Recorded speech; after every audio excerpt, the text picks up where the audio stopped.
As a first-year medical student, I will make a mistake. It's going to happen. Wrong site surgeries, medication errors, deaths. Incredible rates of burnout, which is not good for physicians, it's not good for patients, it's not good for our healthcare system. And it's something that really needs to be addressed. So my worst day of residency, and you were just too run down and tired to care. And I think that is when medicine is dangerous. 400,000 patients die each year from preventable medical harm. Yet medical education was doing nothing about it.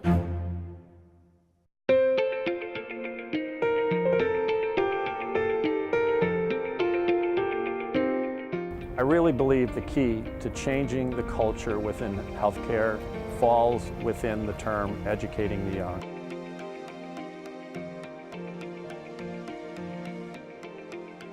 We enter healthcare to heal others, and too many times we cause more harm than good.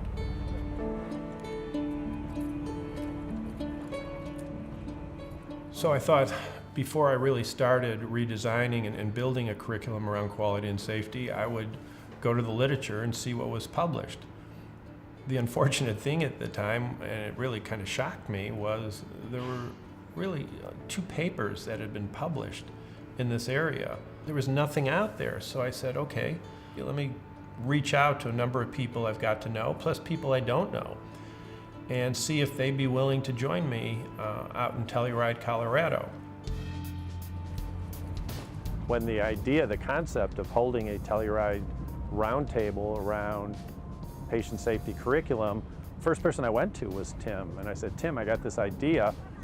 What do you think? And he was all engaged and all excited about it and said, let's do it. And so together, we ran that first Telluride Patient Safety Roundtable out in Colorado. The Academy is focused on the young. It's focused on medical students, nursing students, resident physicians, the future champions for patient safety. Nothing like that sort of training occurs outside of the Academy. And it's a wonderful place to train and prepare these folks who want to be champions to go back to their organizations and plant the seeds for amazing patient safety and quality opportunities.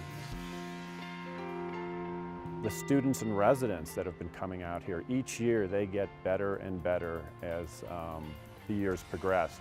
And I think a lot of that is due to the past alumni who've gone home, back to their home institutions, and really started in a small way to make change through projects or initiatives, joining committees, and the other residents and students see that passion and see that commitment, and they start asking questions. And some of the questions they ask are, tell me about this Telluride Patient Safety Summer Camp and what you did while you were out there. Is it worth it? I met Dave Mayer and Tim McDonald on my first day of medical school.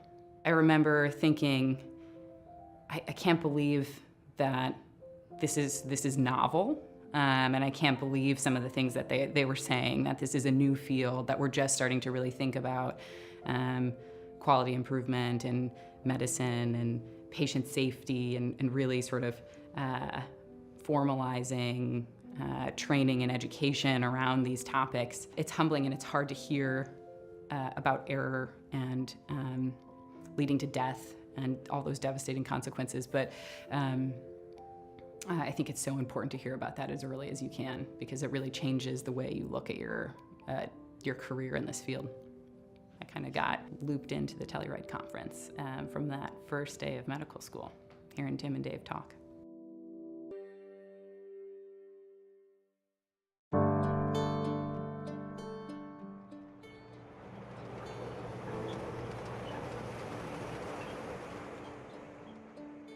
I had always known that I wanted to work with the underserved.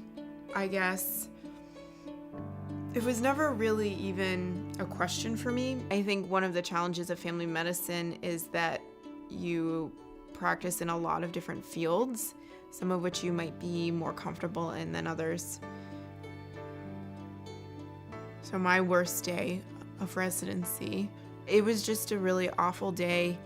awful 24 hours, to having to take care of women in labor and their children, and not having my password to log on to be able to see their strips, their labor strips, and not knowing where to put orders in, and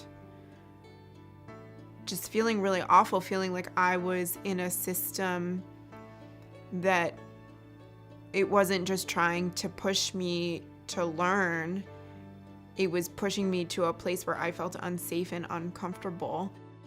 I felt kind of disconnected from my purpose of why I had gone to medical school, and so Telluride regrounded me in that drive that I had.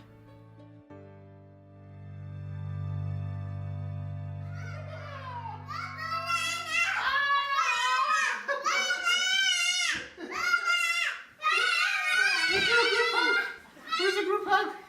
Mama, where are you? The thing that brought me into medicine, I think, initially, I was always fascinated with like the sciences. I'm a geek. I enjoy biology and chemistry and physics, and I was always good at that stuff. And so it was natural for me to like try and explore the world of medicine. All right, let's give this a little cut over here. Who wants more pizza? You want this one? Yeah, it was intern year. It's my intern year, and as an intern in a surgical residency, it's super important for every step of your education, your training, to make sure that you are at the top of your game. There's also that sense of confidence. I'm in the OR, I'm doing it now, this is gonna be great. I'm gonna have my whole future in my hands, and I'm in a wonderful institution where I'm gonna get the best training. And it was a case where the patient had dressings on both feet, and the patient had to be prone on their belly. And I remember going in, and there were so many things going and happening at the same time. And as an intern, you're in charge of making sure everything's ready. That attending walks into the room ready to go. But there were so many missing parts, and there weren't things that were ready in the room, and I was on fire. Everything was so perfect until it was time for me to put the tourniquet on the limb. And I put the tourniquet on the wrong limb. And after I did that, it wasn't until the attending walked into the room and I looked, and everyone knows their right from their left. That's so easy, but started doing his timeout, never looked at the consent, never looked at the board. He knew what he was doing. He went in and didn't catch the mistake. I caught it. And I said, we have to stop. I put the tourniquet on the wrong side. And how is it that a surgeon can make this mistake? We were about to do a wrong-sided surgery. I would have been the blame for that. I was a second-year resident. Someone told me about this thing called the Telluride experience. I was like, what is that? I had no idea what it was. And then as I dug deeper into it, I was like, wow, this exists. I have to be part of this.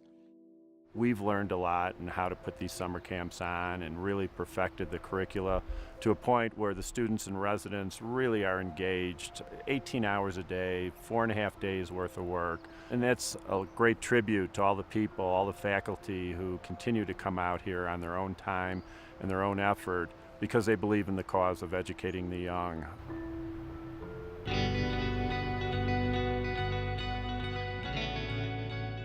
It means the world of us to be able to bring in resident physicians, medical students, nursing students, pharmacy students, and sometimes law students into this extraordinary place to sit down for 4 days and really hash out solutions to a lot of the problems that are falling upon healthcare, and particularly those that involve patient safety. It's kind of neat listening to everybody behind us, having those great conversations. Yeah. And with a group of people who until 2.5 days ago had no idea who each other was. And it just warms our hearts to listen to those conversations going on as they talk about the importance of this week and what it'll mean to them even 10 years from now. But I don't know, your view, Dave's kind of probably the same. You know, the networking and the relationships that are built out here by students, as Tim pointed out, that didn't know each other, didn't even know a whole lot about their schools that these other students went to. And in a matter of 2 days, they're totally engaged, they're talking about ideas, they're sharing thoughts. One of the probably best things I've seen that I was so excited when I was accepted. I didn't quite know what the experience was going to be like until I got there. And it was just every minute I was just surrounded by great people from all over the country. For many hospital administrators, and it's you see more and more chief experience officers type of thing, but it's this confusion that the patient experience is all the soft, fluffy stuff. No, in fact, improving the patient experience is safe, high quality, patient and provider centric. It's how does it make it as easy as possible for you all to be the best yous you can be. In turn, you will make it a stellar experience. Whether you have a large TV, a waterfall, and a fireplace in your lobby, ain't kind of here or there. One of the things that I liked about Telluride was the different ways that we thought about communication and teamwork, but we also played games such as the teeter-totter. So it's like in between. Yeah. She's gonna interlock. Okay.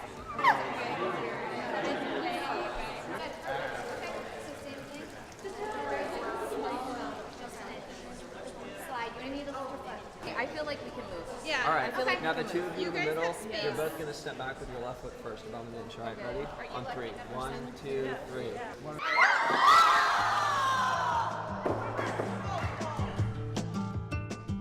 I've learned through the years that if we don't include the patient and family voice in anything we're doing around quality and safety, be it education or care at the bedside, we're not going to get to where we need to go, and that's zero preventable harm. And I learned that a number of ways, but the one thing that goes back in my mind is Helen Haskell and the story of her son, Louis Blackman, who lost his life due to a series of just very unfortunate preventable issues that ultimately led to his death. Louis had died 5 years earlier. What I was trying to do was to have an effect. We had thought that Louis was this unique child, that he was really going to make his mark in the world because he was so brilliant and so intuitive, and we thought he was just on a different plane from other children, even other people.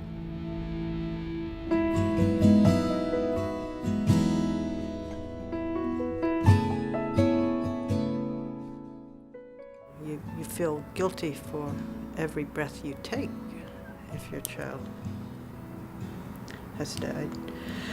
And he said, don't blame yourselves.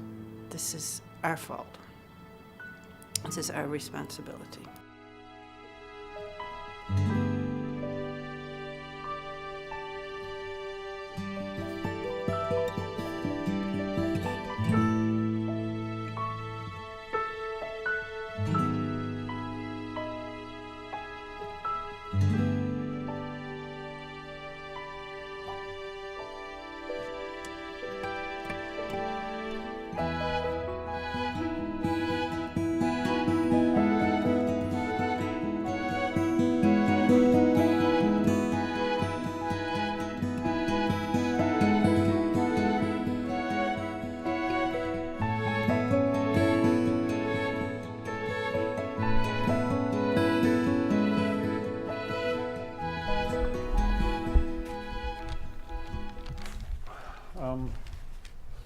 There's Helen. Yeah.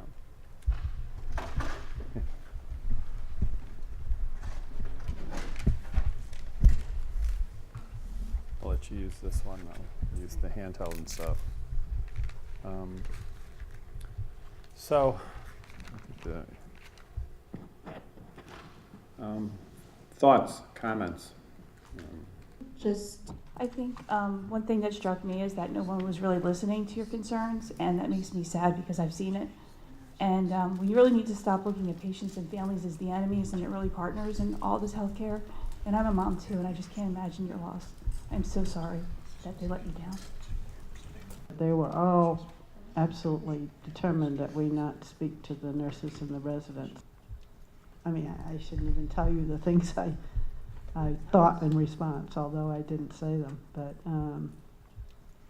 I think it was a tremendous disservice to them, and it is a real, it's still something that causes me pain. We have, unfortunately, hundreds of thousands of sad stories, but how do you take these stories to allow them to share their message in a way that it educates us to do better? I think my reaction to this film, if I had seen it before this year, would have been, how could this have possibly have happened? And I think that would be a layperson's reaction to seeing this. And now, being involved in healthcare, I found myself feeling like, yep, I can see exactly how that happened. And that's the really scary part of it. I think it bears saying again and again, it is incredibly damaging to people when they are humiliated and treated with disrespect.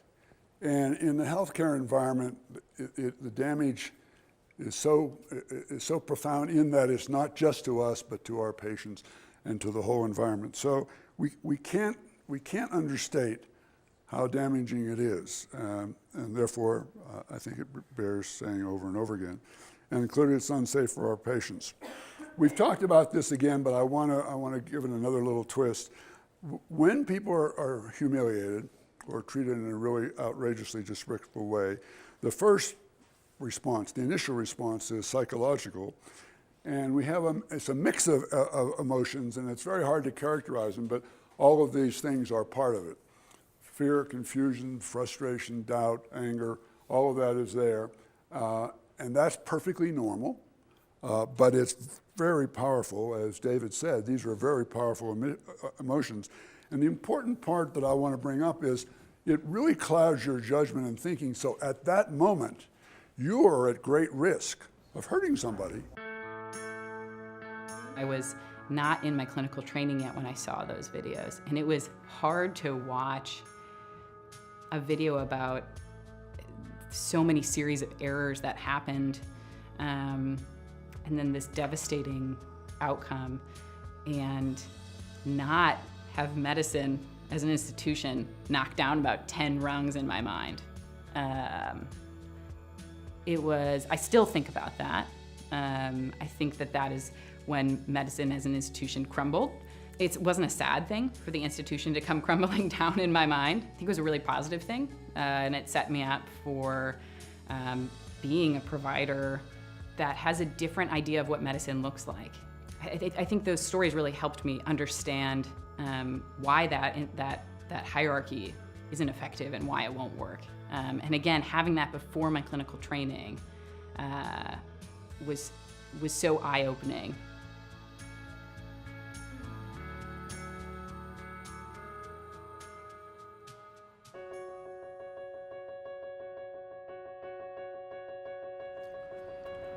One of the stories I'll never forget is Caitlin Farrell, who's one of my heroes.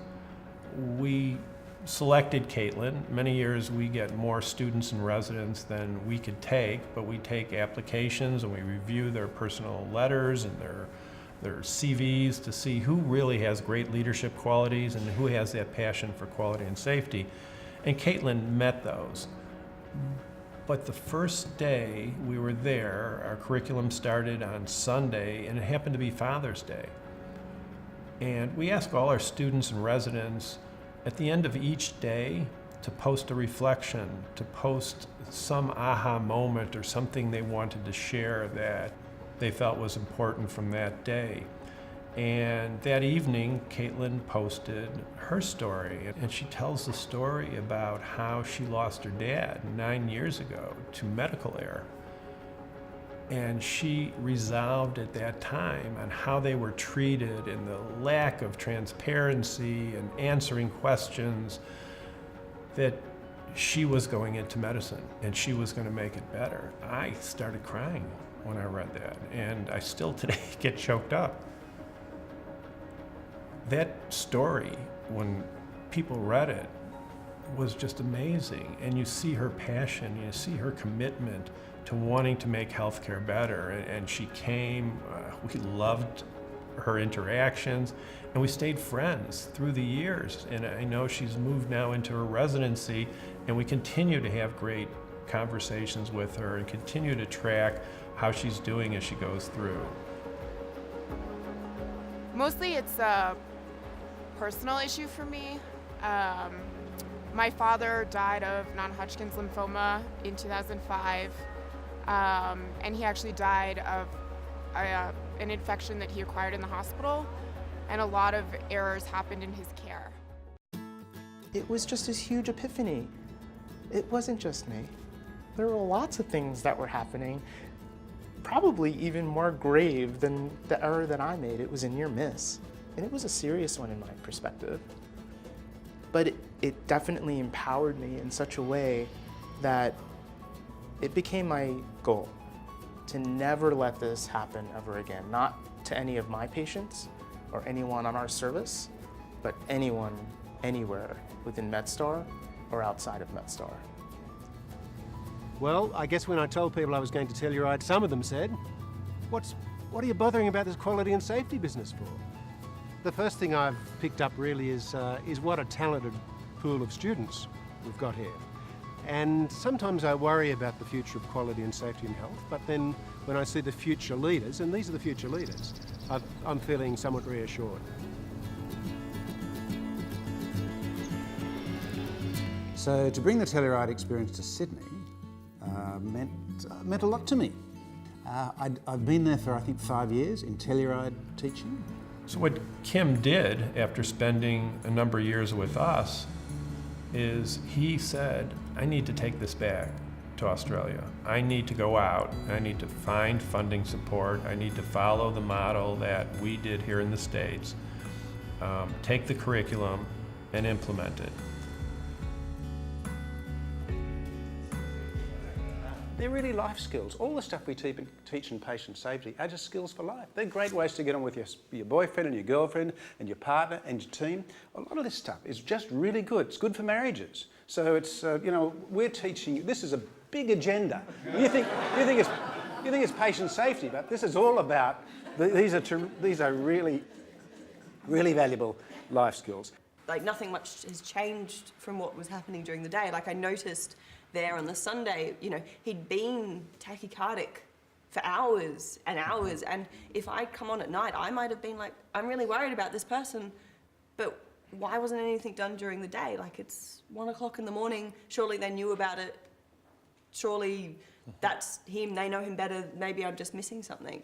And yeah, I can totally understand how the politics and the hierarchy really interfere with your ability to communicate with patients sometimes.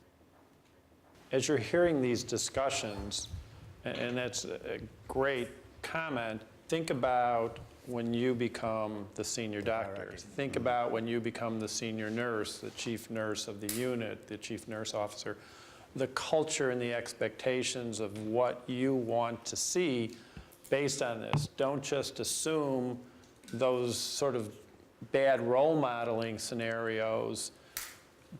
Start thinking about what you would do as a leader in those situations, because that's how it changed.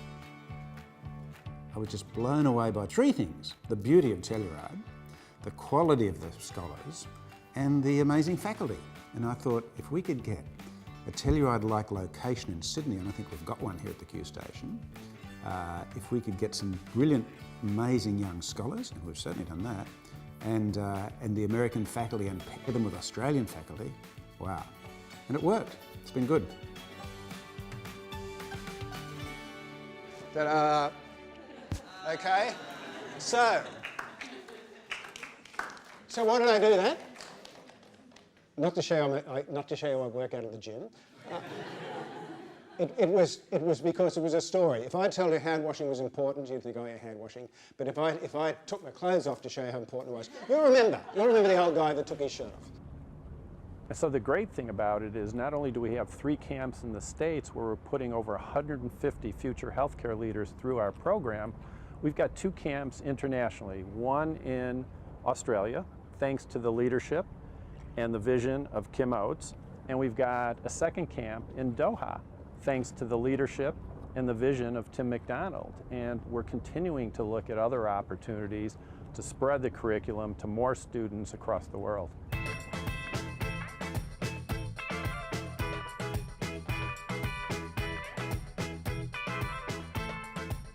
A few years ago, I came to Qatar as the chair of anesthesiology and the medical director for quality and safety at the Sidra Medical and Research Center. And at that time, I had already been involved in about 9 years of the Telluride experience that involved into the emerging leaders for patient safety. And always thought it might be really, really cool, it might be really great to begin to work with the people here in Qatar who are very committed to education. The multiplier effect for what you're creating here is absolutely endless. So what I look forward to is in a couple of years reporting back as to how many million flowers bloomed as a result of this experience. From a native guy perspective and from a medical resident perspective, I mean, from cultural point of view, from patient perspective, it could be considered as a weakness. It could be, even some resident would consider it as being shameful to ask for help or even ask questions from your senior attending physicians. It was an eye-opening experience for me. I truly got to experience empathy for the first time, I believe, in my life as a healthcare professional. This academy that started in Telluride is now international. It's all over the world. It's the first time it's been in Australia. Yeah, some of us worry about the future of health, what it's going to be like. But when I see these people, I know the future of health is going to be good. It's been amazing to see what I call the ripple effect of this. Never thought I would envision the magnitude of what has happened with this work. We have over 1,000 Telluride alumni scholars. These are future healthcare leaders. Some of them today are already healthcare leaders who have gone out and started changing the world.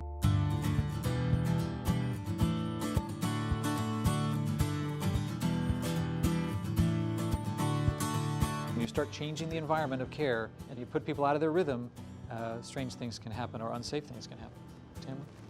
Yeah, that's a wonderful point. I'll also say that you brought up adding things to the checklist. The checklist can get very, very robust and complicated, and sometimes simplifying is a good idea as well. We have to implement situational awareness and make sure that we're using common sense.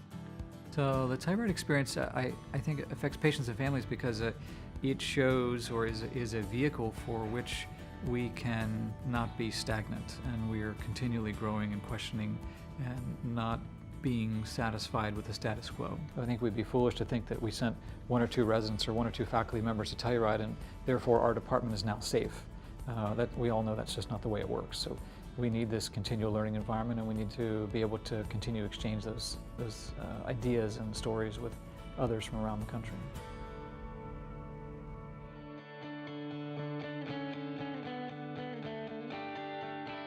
I first had the pleasure of working with Nat and really getting to know her first as a physician. Late in her intern year, we worked in the hospital together for 2 weeks. And then she was one of the inaugural pathway residents in quality and safety and health systems. And she really was tasked with hitting the ground running and leading a high-profile, large, multidisciplinary sepsis improvement project. We were able to positively impact identification and treatment of hospital-acquired sepsis. And beyond that, we also want to highlight some of the novel aspects of our system, which does include a nursing-driven triage step, and also the ability to track specifically both nursing and provider response times.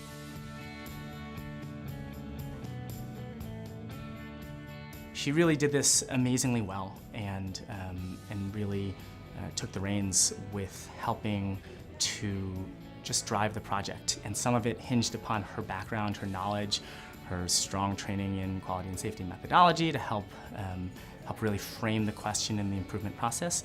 Part of it is just her intangible leadership skills and helping move the project forward. There's all these sort of little complex dead ends, you know. I think of, at least in the ICU, there's about 180 to 200 decisions and actions every day for a patient.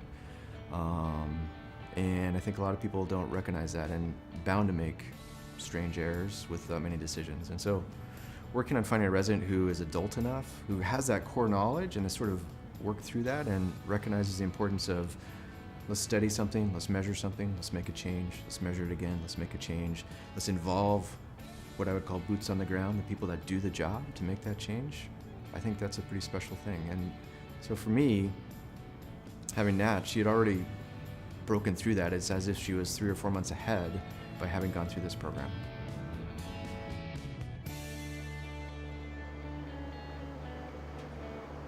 I come here because I get something at Telluride that I really don't get elsewhere. This interaction with people who are concerned about the issues that I'm concerned about, in a setting that allows for contemplation and rethinking and sort of stimulation and inspiring new ideas and new projects. I mean, a lot of projects have come out of Telluride. I think a lot of real advances in medical communication have come out of Telluride. The round table, or this academy, this hothousing, is just the first part. Once they've finished this, we want them to go back and make a difference. We keep in touch with them. There's an alumni forum to keep them together. And this is a growing movement, so for the rest of their lives, they're going to be part of this alumni. We're going to make sure they hang in there and make a difference. And we'll support them, because it's going to be tough and it's going to be lonely. But we want them to make a difference and we want to help them do it. Dave Mayer, John Steinberg, these are all prominent people. And knowing that the positions that they hold influence to propagate change, that's one side of the story that's helpful. But having them as mentors, to guide you along the way, to help you with challenges that you may be experiencing in promoting change, implementing cultural shifts, and gaining the acceptance from people that may not see things your way. That's powerful.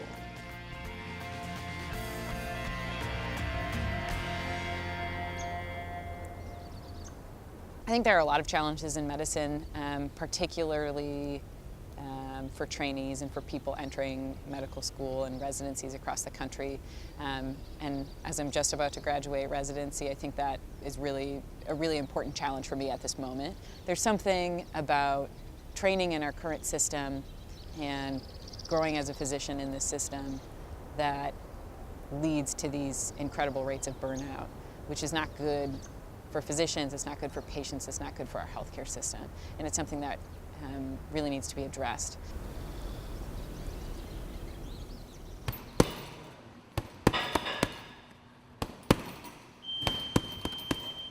Residency is obviously a very intense time commitment a lot of times, and some months are more intense than others. For the most part, I think it's a struggle, even if you love what you do and you spend over 80 hours a week doing it, it's still a physical, mental, emotional struggle.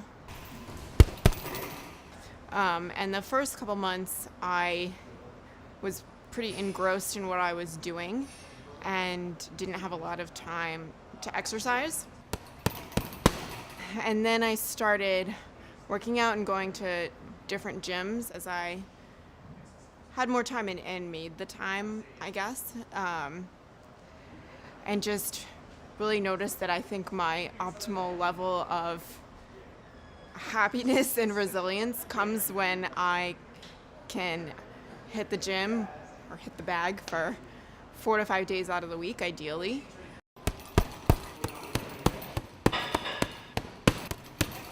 You can't yoga your way out of burnout. As much as I love to say I find balance in exercise and working out, it doesn't change the fact that there's burnout coming at you from multiple different levels.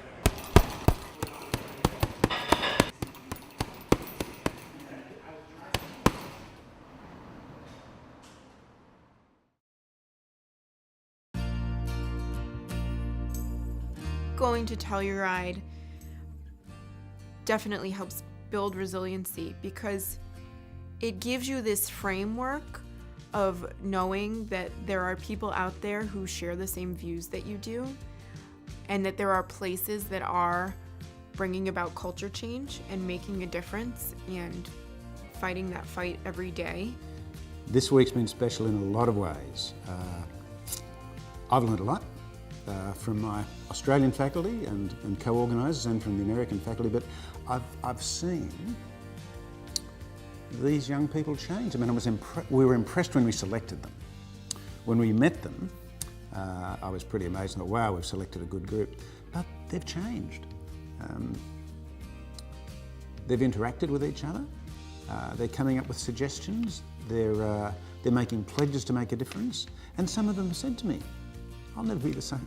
So, yeah. It's terrible, isn't it? Got emotional. No, don't film that.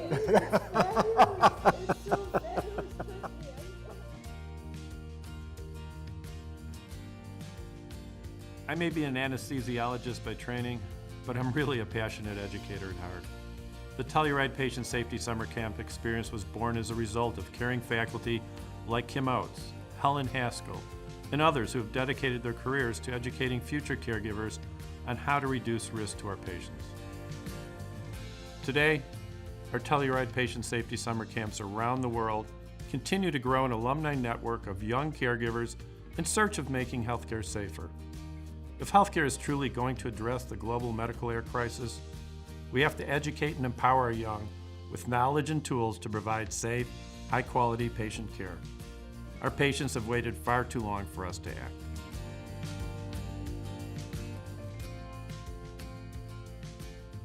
Every year, the amount of students and residents interested in coming out here has grown. And I feel a lot of times so bad because I review every one of those applications, and for every one we accept, there's 2 to 4 residents and students who would love to come out here, and we just haven't had the support to bring as many as we could out to Telluride.